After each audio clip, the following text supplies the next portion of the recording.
Welcome back to A.R.T's Real Repairs for Real Customers, a channel that was started almost 6 years ago because if it's not done on an actual customer's repair, what good is it to you? Well, we have today lined up a repair on a plastic console piece out of an old Camaro. It involves some plastic welding. It's really a simple repair, but I thought you might like to see it step by step. Let's get to work.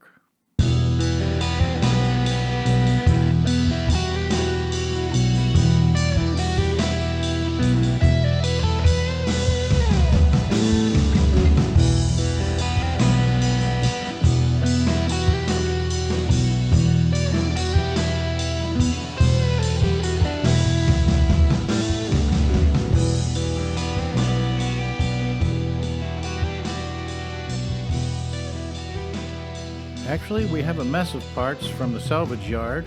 They all have to be thoroughly cleaned and prepped, so of course the degreaser with a scuff pad and then the alcohol prep to follow up. And of course I have to clean on the back where we're going to be doing some reinforcing welding. The first thing of importance is to keep the face aligned while we're welding on the back.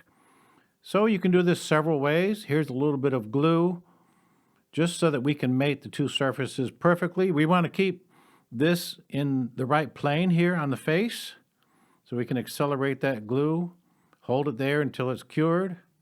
Then the other thing I like to do is to take some aluminum tape. So that's going to hold everything sturdy while we're working. Believe you me, this tape holds very securely, so no worries about the face moving out of alignment. I initially suspected that this was ABS, but right away I can tell welding that this is polycarbonate. Polycarbonate requires more heat than ABS. It cools quickly and is firm right away, which I like. Now in the old days they used to talk about grinding a groove here where you're welding. But really, we're talking about a thermoplastic here, so we can plow a furrow at will, and we're not losing any material. So here I'm melting it and kneading it together as I go. One characteristic of polycarbonate is that it's very strong, so even welding like this might be sufficient. Of course, I'm planning on reinforcing this just a little bit with an additional bead.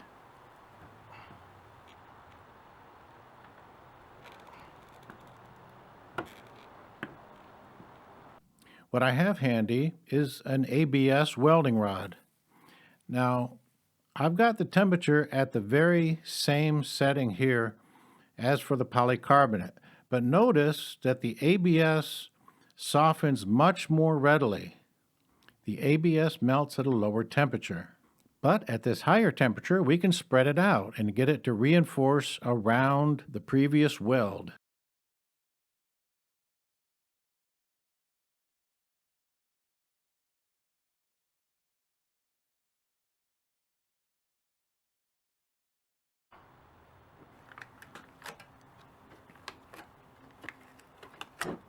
And as expected, everything on the face is intact. Of course, we're not going to save the face like this. We just wanted it to be in the correct plane. We're going to do the exact same thing here for the face as we did on the back. Now, I know a good many repair techs would simply glue the face as it is, but if we did that, it would likely snap on installation of this piece. If the piece was already installed and it wasn't going anywhere, sometimes you can get by with the gluing of the crack. But through my experience, if you expect it to last more than a day, you're going to prefer welding. Then it's not going anywhere. Here I'm using the ABS again, but just to fill in some of these voids.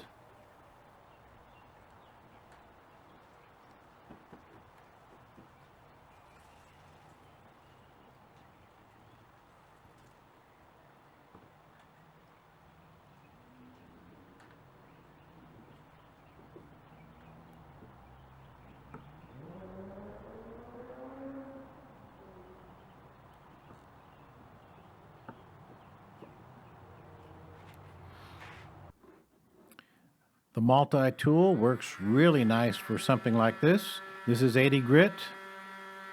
The one thing to watch for when sanding plastic is that it doesn't get too hot and melt. When it melts, it's too soft to be sanded and just makes a mess.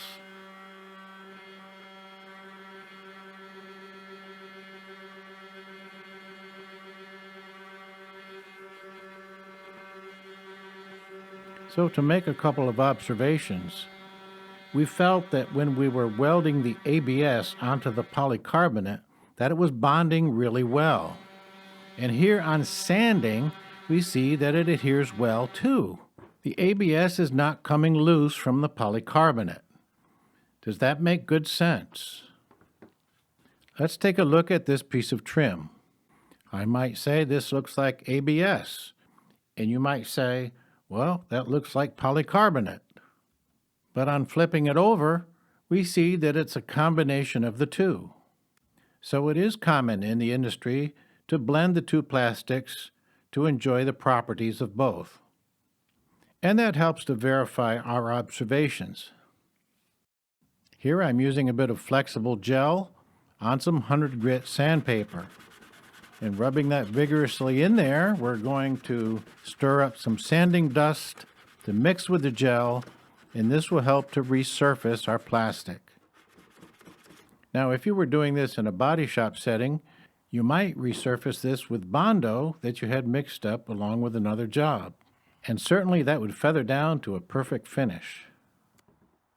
Here we're using the combination of glue and sanding because a lot of our field techs will have this. Very few field technicians are going to carry Bondo with them. But this means of resurfacing does allow us to use heavy grit sandpaper, in this case 100, to mold this the shape that we need. Using a foam backing is a good idea too in this instance. This is the old glue on the sandpaper trick.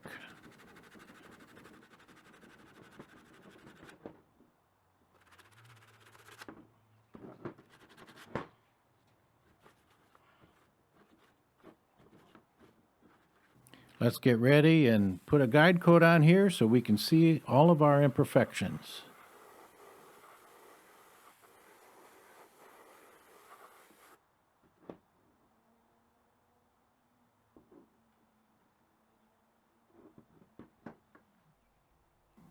This time we can target just those pinholes, and we can use 220 grit to get up some sanding dust to fill those level. And another guide coat.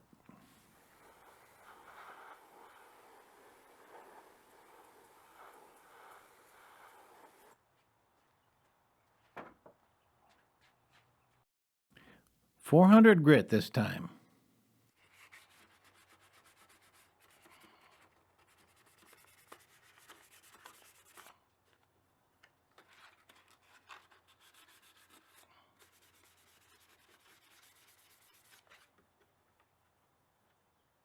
And an acetone prep step.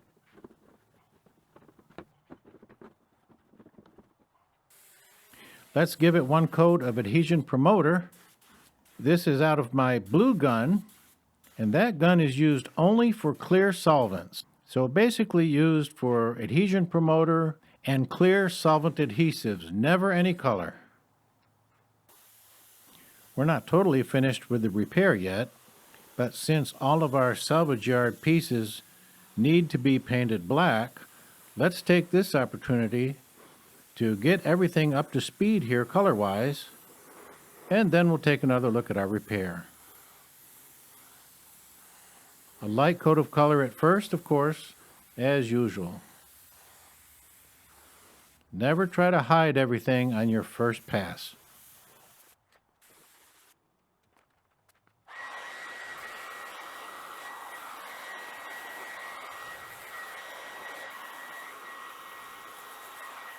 Of course, I expected to do a little bit of finessing, blending this repair in. It's amazing how strong this plastic coater is.